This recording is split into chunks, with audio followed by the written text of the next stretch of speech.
Els centres ocupacionals per a persones amb discapacitats intel·lectuals fa anys que treballen per a la millora de la vida dels seus usuaris. El taller Baixcamp és un d'aquests centres on, per culpa de la Covid, van veure la seva activitat paralitzada d'un dia per l'altre al març de 2020. A més, aquell mateix 20 de març apareixeria el primer positiu per coronavirus a la Masia Roig, una de les 4 llars residències on hi viuen 64 dels gairebé 200 usuaris del taller.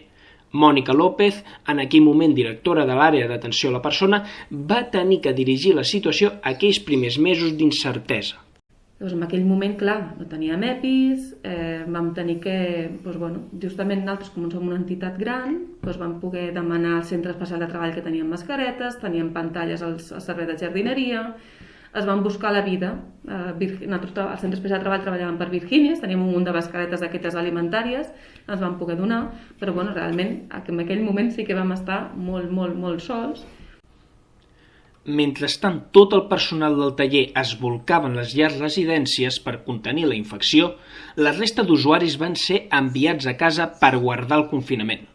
A pesar que totes les activitats que es realitzaven van quedar completament aturades, psicòlegs del taller com Miguel Ángel Vega van continuar amb la seva tasca de seguiment de forma telemàtica. El que vam fer és fer un seguiment del seu estat a distància, telefònic, parlant amb aquestes persones per veure el seu estat i tractar d'oferir els recursos a distància que podíem, tant un suport psicològic a les famílies i a les persones, i fins i tot en algun cas, si calia, fer alguna visita, tot i que per les circumstàncies va ser algo molt puntual, normalment va ser tot a distància.